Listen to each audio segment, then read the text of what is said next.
Hello everybody, this is a video about finding the volume of pyramids and cones. I am your sweet smelling host, Mr. Shirley. I would like you to print out or have available the sheets that I've provided that go with this video. We will be filling in some examples on those sheets, as you'll see in just a moment, okay? Please do include a date on your note. You don't have to include class and topic, and probably not name either, because you have your own sheets. I don't know who else you could get them mixed up with. But please put a date on it. Makes it look pretty. So for this note, we're looking at how we find the volume of pyramids and cones, okay? Now, I want you to please remember and keep in mind what we did last time, which was the volume of prisms and cylinders, okay? Because they're very much connected. All right, so if you will recall from last time, so right on the side here is the formula for to find the volume of a pyramid, okay? So ignore the 1/3 for 1 second. Remember that the capital B is the area of the base, like we talked about last time, and H is the height, so in our case up the middle of the pyramid, okay, from the bottom to the pointy part. But keep in mind, last time when we did the prism, the volume was just that area of the base times the height. Okay, when we do the pyramids, we find it the same way, except we multiply our answer by 1/3, or divide it by 3. Okay, same overall effect. All right, and we'll talk a little bit about this week about why that might be, why it's where that 1/3 came from. Okay, but for now we'll do a little bit of using this formula. Okay, so we've got number 1 here. So the formula again is 1/3 times the area of the base times the height. Okay, now the area of the base we can find by multiplying the 10 times the 11, right? It's a rectangle, so we do length times width. Okay, same as we talked about last time. And the height up the middle of the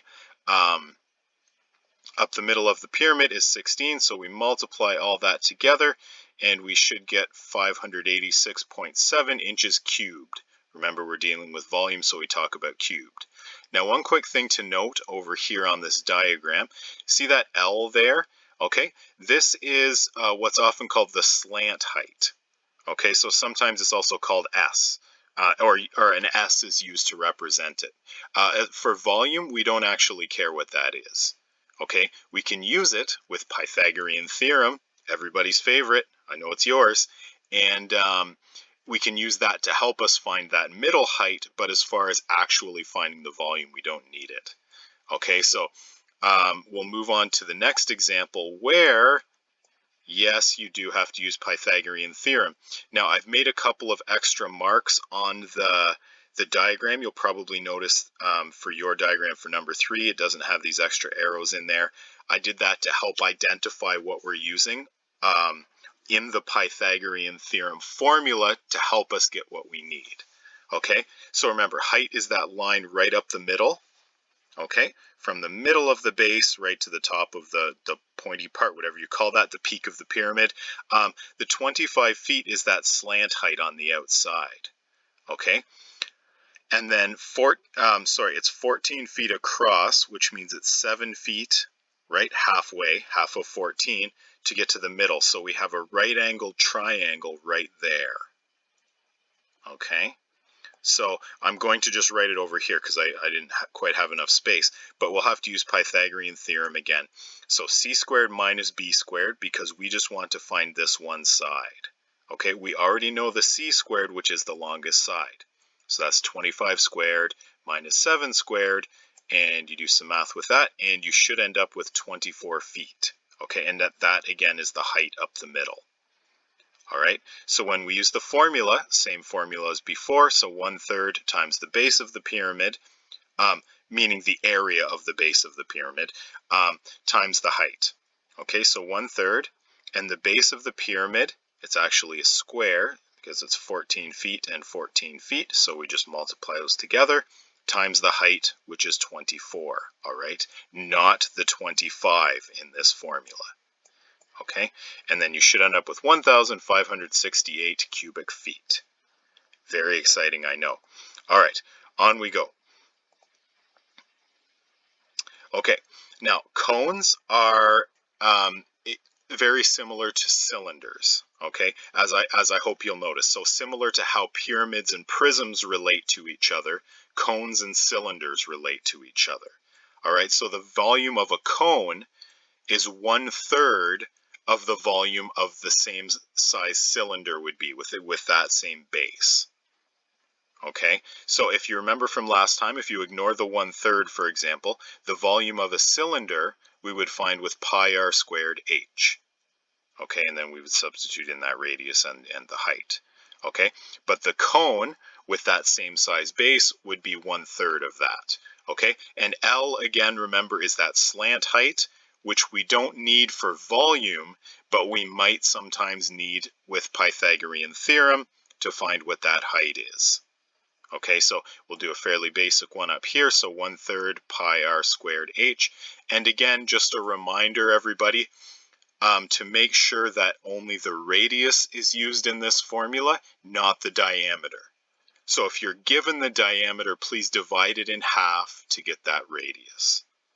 Okay, so let's get all of our numbers going here. So 1/3 pi 9 squared, because 9 is the radius right at the top there, and 17 is the height up the middle of the cone. Okay, as you're doing these, if you do have a pi button on your calculator, please use it. You'll get a little more accurate answer. Okay, if you don't, or you're feeling especially lazy, you get a head shake from me, but you can use 3.14 and you'll be pretty close. Okay, so if you if you multiply all that together, if you add it all together, you will get the wrong answer. If you multiply it all together, you should get 1,441.99 yards cubed, I hope, and that's our answer for that one. Okay, so we'll do one more example a little farther down. Another example of having to use Pythagorean theorem. Okay, which again, I know isn't your favorite. That's why we're doing an example of it right here in the video. So 22.5 kilometers up the side, and incidentally, this is a gigantic cone if this ever existed in real life, because it's 22, anyways. I always say never overanalyze a math example, because they don't always make sense in real life, so I should take my own advice. All right, so 27 kilometers is the base, the diameter rather, and 22.5 kilometers is the height there. We will need to use some Pythagorean theorem, but just remember that when we're getting this right angled triangle, so our C part will be 22.5, and our B is just this bottom here, so only half of the 27, okay, because it's only halfway across here to get to from height to the corner, and so that would be 13.5, okay, half of 27. All right, so you do some math with that, and you should end up with A, meaning the height, being 18 kilometers. Okay, fairly straightforward, I hope. So 1/3 pi r squared h, same formula as before, and we just put the numbers in. So keep in mind, since 27 kilometers is that diameter, we only need half of it, so 13.5 squared right there, and then times 18. Then you multiply all that together and you should get this beautiful number right here. All right. Now, please have a look at the rest, the specific questions that I had wanted you to do on these worksheets. It's all right in Google Classroom. And please ask me if you have any questions in all of the usual ways. Thank you very much for watching. I hope you enjoyed it, and have a great day.